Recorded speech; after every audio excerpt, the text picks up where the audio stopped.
Just a reminder before today's programme that the previous episode of the Ident Review Extra is available to view, where we took a look at the wet and windy ident. And now, here on AMTV, time for the most recent episode of the Ident Review Extra, and this time, keep those eyes peeled, we're going to be looking at some billboards.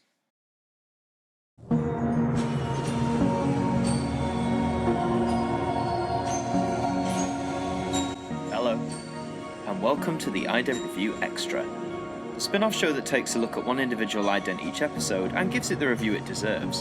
And today we continue our marathon through the BBC2 idents of the 1990s.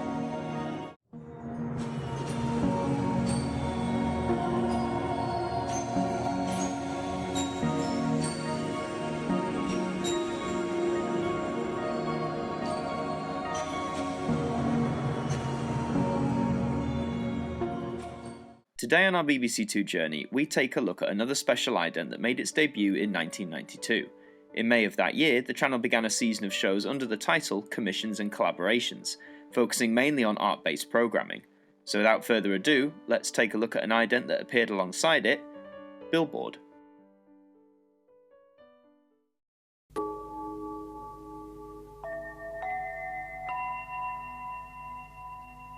Now on to the last in the series of artist journeys. Tony Cragg is off to Romania in search of clues that may lead him closer to the influences in Constantin Brancusi's artistic life. Maybe a controversial statement, but I don't think this one is necessarily a winner. Many of the BBC2 idents that debuted during the 1990s are instantly memorable, instantly recognisable, and have many qualities about them that make them classic in the hearts and minds of the viewer. And for me at least, Billboard doesn't quite have that.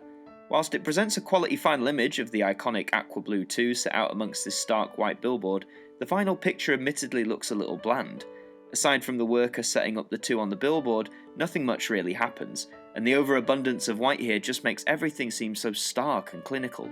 Not what I necessarily wish to see in an ident before I watch a programme about art or creativity.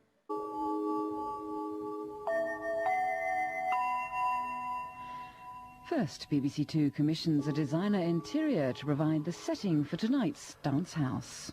One interesting quality about Billboard is its music, as it appears to have 2 different variations to its background theme. No original compositions or variations on the 2 theme have been made for it, but rather previous tracks reused. Some clips have the music from Glass as the sound of choice,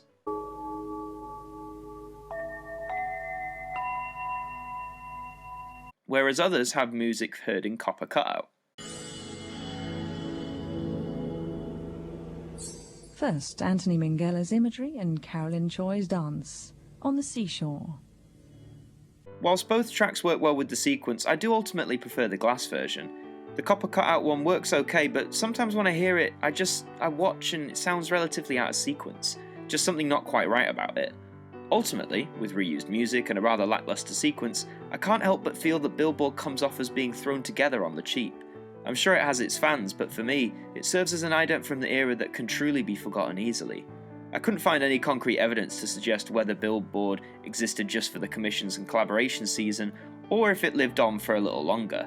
But no matter how long it lasted, Billboard didn't receive a modern HD upscale in the mid-2010s, when other 90s idents came back into use, and I think that partly shows just how this is one sequence that had good intentions, but ultimately missed the mark.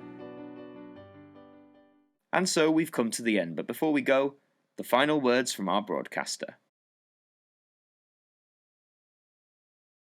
That was the Ident Review Extra. We hope you enjoyed, and that you tune in next time. Keep an eye on the community tab, and the Sunday catch-up for further news about this programme, as well as others here on AMTV. But, until next time, have a good week, and we hope that you'll join us again soon.